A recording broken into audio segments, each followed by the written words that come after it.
Hey everyone, Roan Parrish here, coming at you from my kitchen in Philadelphia. Today I'm going to show you how to make challah. In my book, The Remaking of Corbin Wale, challah plays a big part in the book and in the romance between Alex and Corbin. And today I'm going to show you how to make a challah the way Alex Sparrow would.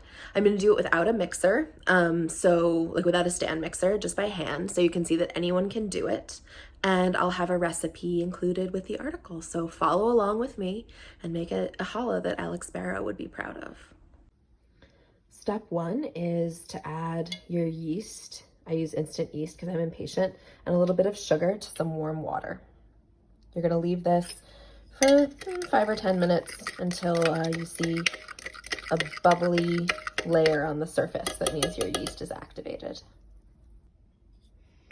While you're waiting for your yeast, you can stir together your flour, sugar, and salt, and then make a well in the middle, which is where you're going to put your wet ingredients. Next, you're going to add your oil, and then 3 eggs, 3 whole eggs, and then with the 4th egg, you will put the yolk of the egg in, but you'll save the white of the 4th egg because that's what you're going to use for the egg wash on your challah at the end before we put it in the oven. So for your 4th egg, you'll just separate it.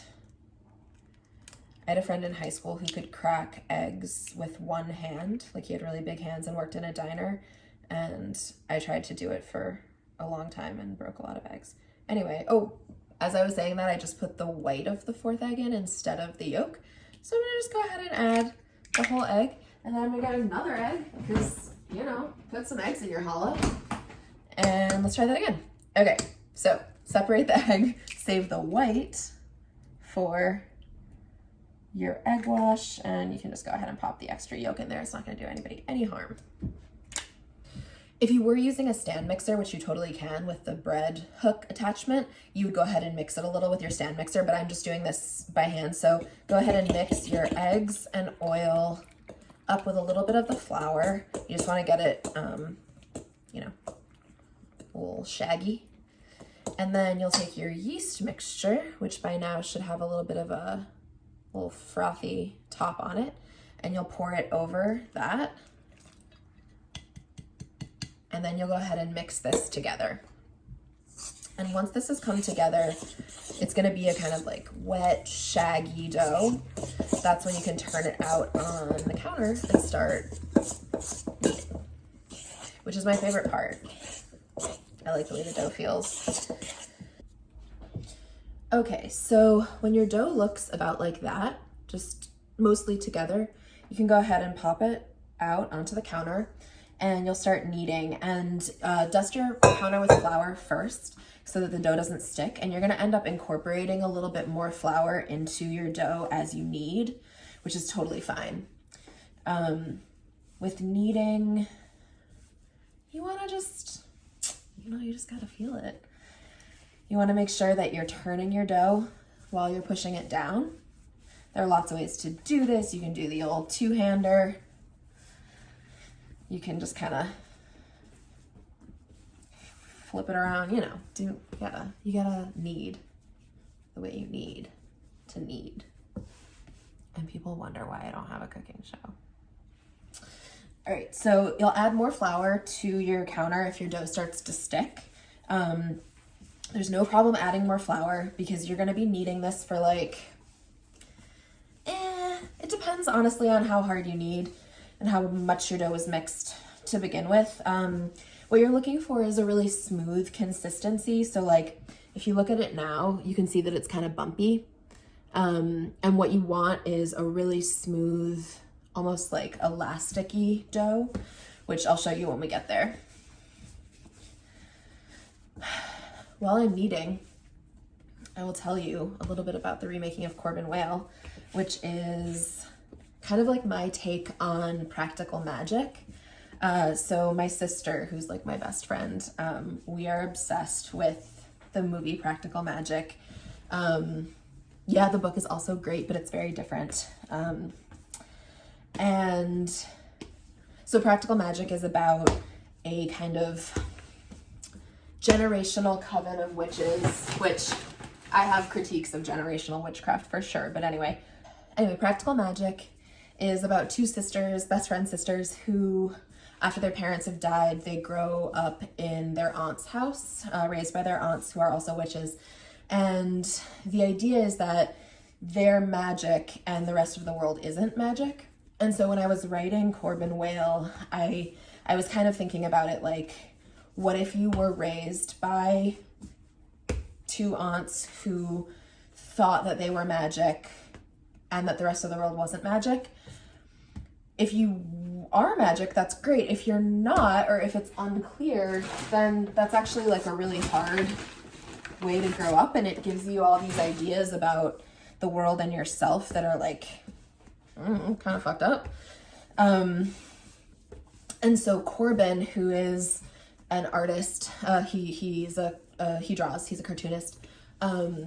He grew up with two such aunts, and what they taught him when he was growing up is that the Wale family had a curse on it, so that anyone who loved one of them would die.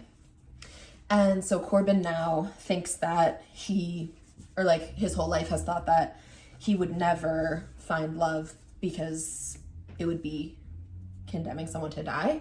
And so when he meets Alex, who is the local baker, he starts feeling things for him, but he knows that he can't ever be with him because he doesn't want Alex to die.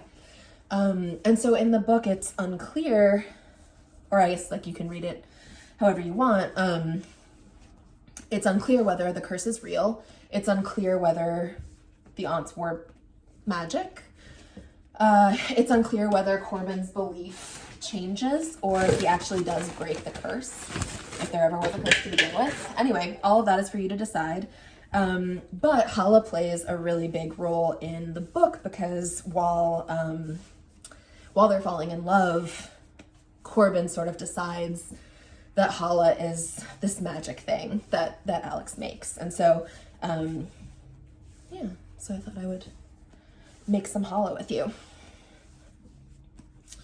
Okay, so now the dough is a pretty good consistency. It's pretty elastic. My trouble is that I like kind of have to stop myself from over kneading because I really enjoy it.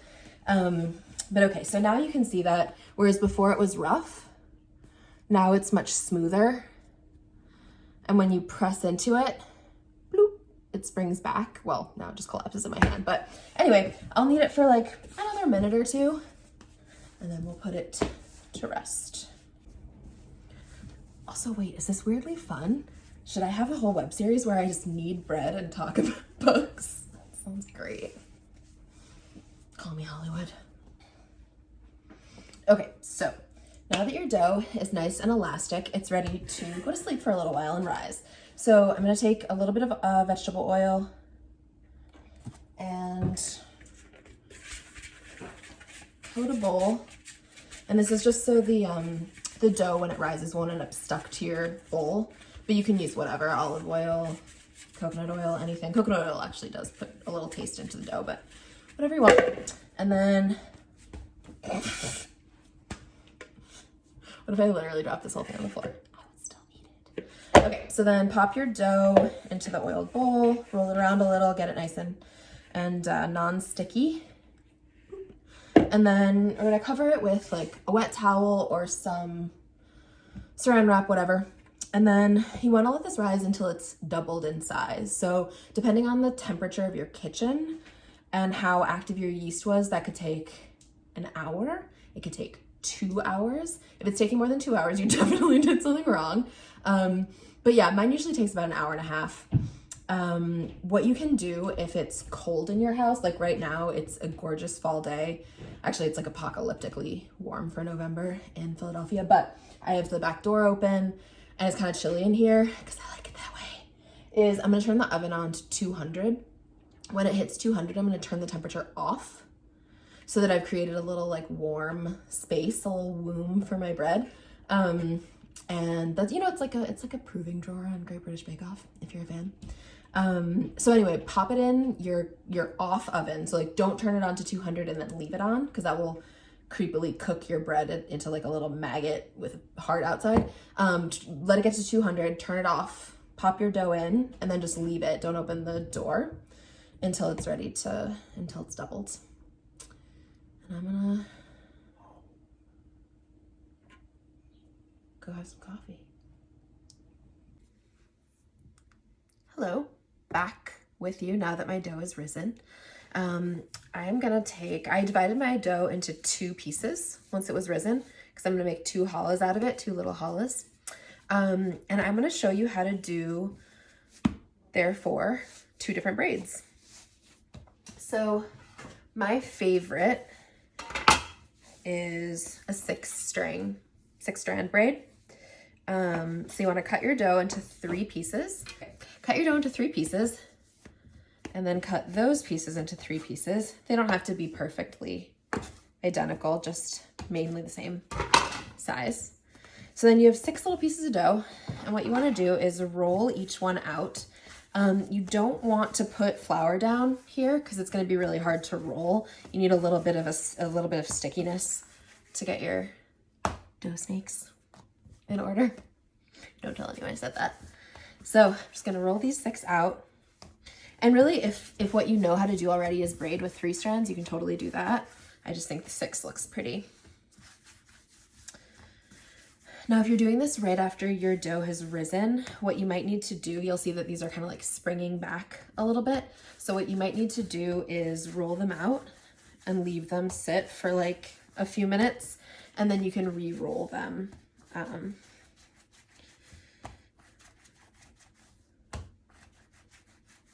Okay, so you've got your 6. I'm gonna kind of re-roll a little bit. And then I'm going to press stop so that I can find a better angle so you can see this braid actually. So you're gonna start by attaching all your pieces at the top, just sticking them together. And then this is really easy. All it is over 2, under 1. So you can start on whichever side you want, and then you'll go over 2, under 1, over 2. And then it ends up on the other side. And then keeping going from the same side, over 2, under 1, over 2, over 2, under 1, over 2.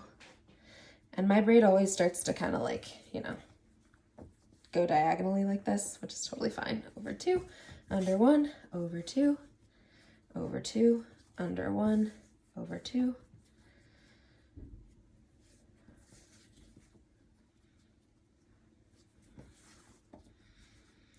And it's okay if your strands aren't all the exact same size, because when you get to the bottom, you can just kind of pull them the same size. Okay, so then when you get to the bottom, you end up with a braid, comme ça. And I like to sort of push mine together a little to plump it up. And there you have a little loaf. So now you're gonna leave this one to rise for another, like, I don't know, 30, 35, 40 minutes. And then at 40 minutes, you can go ahead and preheat your oven. Give this a nice little egg wash with our reserved egg white, and then we'll pop it in the oven. BRB. Okay, for our second braid, I'm gonna do a circular loaf, which I also really like this one. So for this one, you wanna cut your dough into 4 pieces. And just like we did before, you'll roll these out.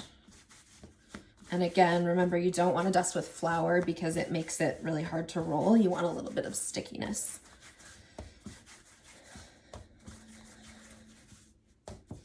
You can also do these different braids and different rolls. Like if you make a batch of challah, the dough, you can divide it into like 6 different chunks and use each one to make a dinner size roll or like a side roll.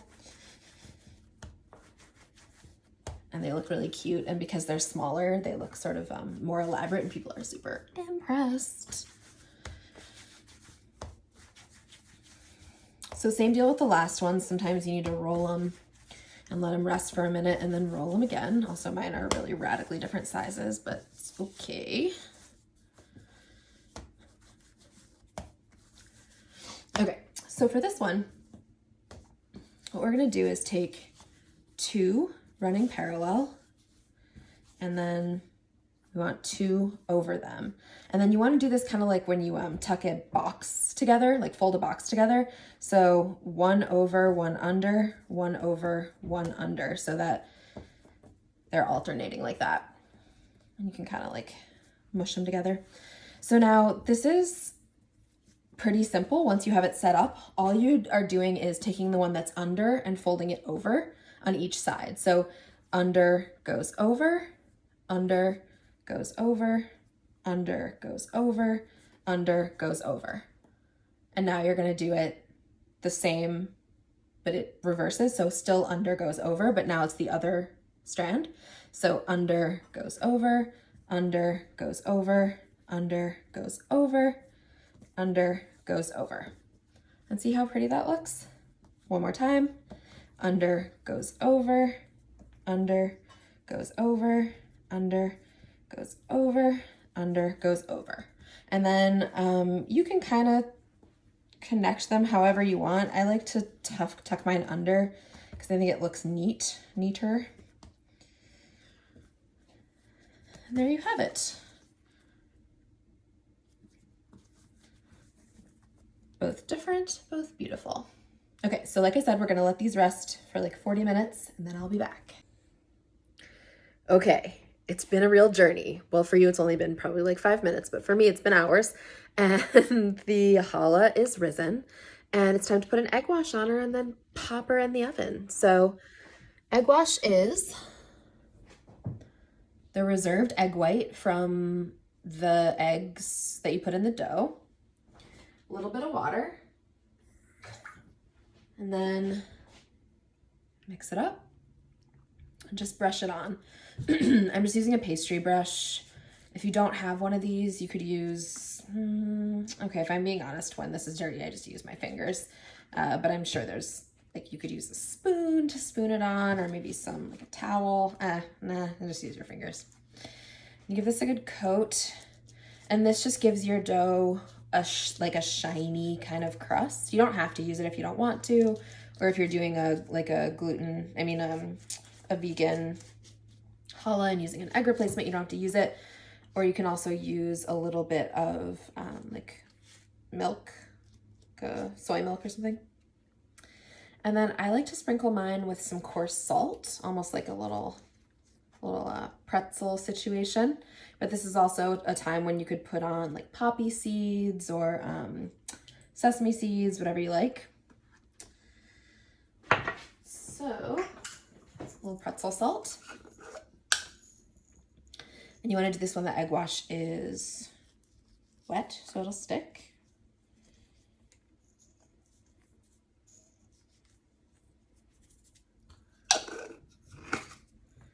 And you're good to go.